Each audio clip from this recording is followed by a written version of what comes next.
हा आहे डांगर भोपळा आणि आज याचे काप कसे बनवायचे ते मी आपल्याला दाखवणार आहे. तर पहिल्यांदा स्वच्छ धुवून घेतलाय, कोरडा करून घेतलाय.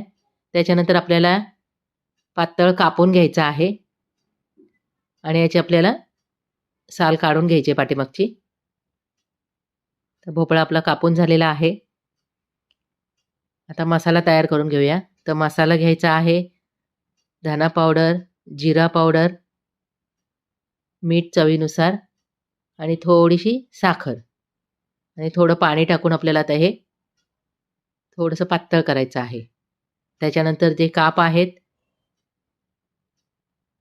त्याला हा मसाला सगळा लावून घ्यायचा आहे. खूप जास्त पातळ करायचं नाहीये. आता याला 10 मिनिटं मुरत ठेवायचं म्हणजे साखर, मीठ त्याला व्यवस्थित लागेल. आता तवा गरम करून घेतला, त्याच्यात थोडंसं तेल टाकलेलं आहे आणि परत चांगलं मिक्स करायचंय आणि तव्यावर हे काप ठेवून घ्यायचे आहेत. आता 10 मिनिटं आपल्याला उलट-सुलट करून फ्राय करून घ्यायचे आहेत. तर लाल भोपळा हा आपल्या शरीरासाठी खूप चांगला आहे, म्हणून त्याचे कोणतेही पदार्थ बनवून खात जा मधून-मधून. सांबारमध्ये टाका किंवा भाजी बनवून खा. काप जर जास्त कुरकुरीत पाहिजे असेल तर थोडं रव्यामध्ये लोळवून फ्राय करा. आपले काप तयार झाले, असे बनवून बघा, फार छान होतात.